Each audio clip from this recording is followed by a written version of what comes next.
just out of curiosity, quick raise of hands.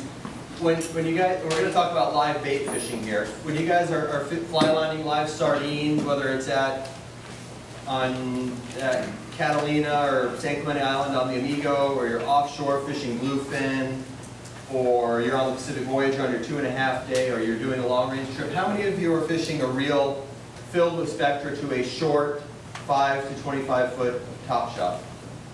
Okay, it's really kind of the trend these days. And so we're going to kind of go over some of the advantages of it, how to rig up for it, and all of that type of stuff. So, for most applications, all I use is a reel loaded up with spectra to a short piece of fluorocarbon. You know, for my local fishing, I fish like a 5-foot piece. I have a longer deal on here because I wanted it for the seminar. But for my local fishing, I use a very short one. So like spectra to fluorocarbon right here. And there's a lot of reasons behind it. One is that you get a lot better bait presentation. For local fishing, you fish like 65 or maybe 50-pound spectra to your 30, 40, 50-pound fluorocarbon. What you get out of that is that you can use a little bit smaller reel if you want, and there's less drag on your bait because the 65-pound spectra has the diameter of 15-pound test monofilament. So when your bait's trucking through the water, there's less for it to pull, and so you get better bait presentation. You know, I look at fishing like this. Like, fishing is a competition. And I don't mean that in any way, shape, or form like the ego-driven, I'm going to catch more fish than Fred type stuff.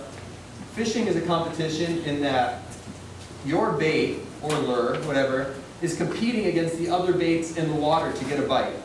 So if you're on a sport boat, let's say you're on a 10-day fishing trip and you're anchored up at a lower bank like the Lusitania, or you're on an overnight trip on the Amigo and you're at San Clemente Island anchored up at Gold Bluff fishing yellowtail, there's 20 other baits in the water with a hook in it, and then there's your bait, or 15 and 1, whatever. But those other baits that are out there are a competition against your bait to get a bite.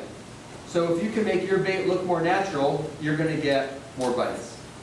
I look at fishing like this. It's like poker, right? Part skill, part luck. And on any given day, someone can get incredibly lucky. But at the end of the year, skill trumps all. And that's why there's the highliners and the bass fishing community and everything else, because they're good.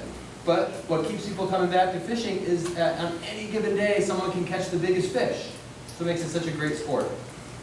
So kind of keep that in mind. I really think that the short top shot gives you a really, really big advantage in your bait presentation due to the fact that you have less drag on the bait and you can allow the bait to swim a little bit better.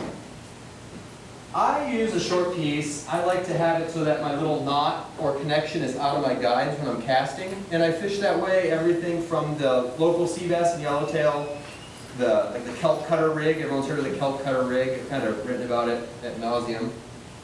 Like the kelp cutter rig, and it really translates to offshore fishing too. So you can use a short little piece, or you can do kind of the standard deal where you have so much mono on top, or fluorocarbon on top of your reel, that the knot, here's my knot, and we'll go over a couple knots at the end.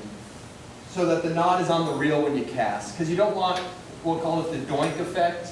You don't really want your little knot shooting through the guides mid-cast. It's going to hit the guide and it whacks your bait off and everything just kind of stops, especially with spectra.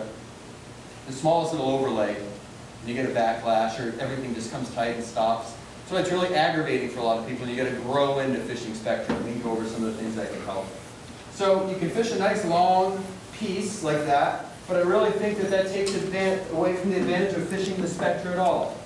So what I fish is just this short little piece. And we'll just put that little piece on right now. You guys that, the folks that do fish the short top shot rig, what do you use to connect it for a knot? Use a Uni or a Tony Pina? Tony Pina. Tony Pina's a winner.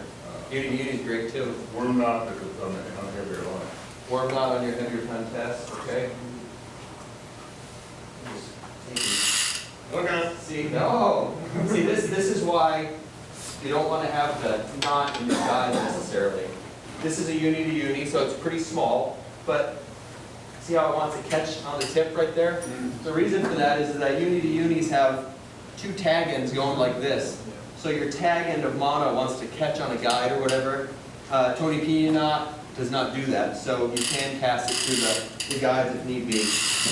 We'll go over those knots at the end. Man, you guys make me nervous. Don't be stressed. Another thing to put on the list when I go home. Don't be stressed. So, if I was going to go fishing tomorrow, whether it was for offshore bluefin or I'm going on a 13-day next month, I use a short little piece like this for my yellowtail, my school tuna, even like 100-pound tuna at Alejos Rocks. I just use this through a reel loaded with Spectra. This is one of the great parts about it. I do a lot of well, I wish I did this a little more, but I do a lot of long-range fishing, like probably 40 to 50 days a year. I try to do 2 big fish trips. I love the spring, June 5-day trip to Cedros for the yellows on the surface iron. And then I do like a summer 7-day and a summer 5 or whatever. But I really love the big tunas, the 200+ pound tuna. And I fish them with small reels. I mean, I didn't come up with this, a lot of guys do it. Whereas before, when I worked on the Excel, nobody was using short top shots. And it was reel with 3/4 of the way filled with Spectra, bimini twist to a worm knot or an Albright or whatever, and just big reel filled up with 80-pound or 100-pound or 130. It's really hard to fly line a sardine on that rig. It's really hard to cast a sardine on a 50, and then when you get your sardine out there, it doesn't swim that great because it's trailing around all this 130-pound. I fished with some really good long-range anglers, like old-school long-range anglers. And to put it bluntly, the modern-day fishing of anchoring up and using live sardines on the fly line, they just haven't adapted or adjusted to it. They're still using the 80 because they're used to using a rainbow runner, a scat, or a baby tuna this big, but it's a whole different style of fishing.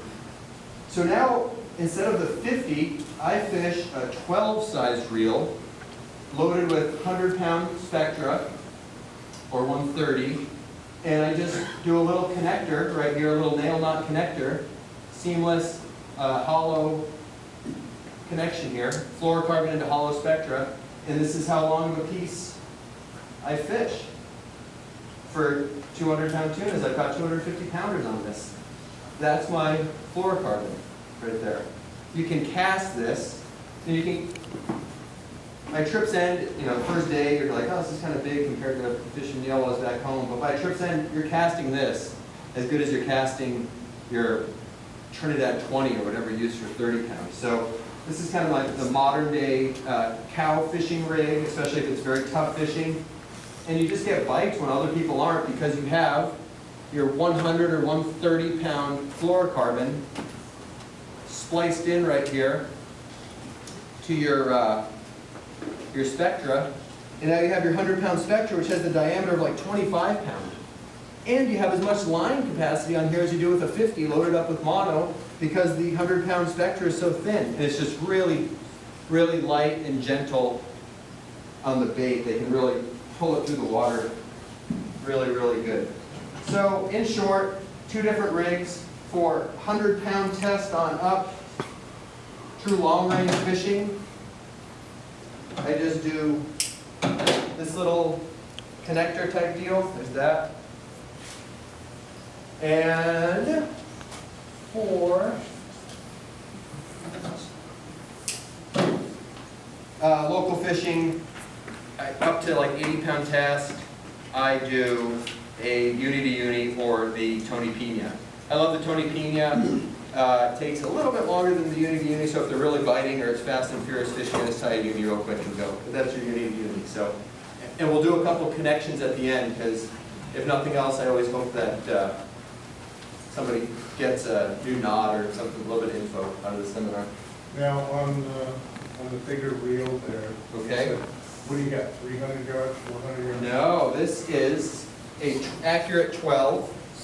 You know, I'm not sponsored by any companies or whatever, but this is what I fish. This has 100-pound hollow spectra on it, and it holds like 570 yards. I have friends that fish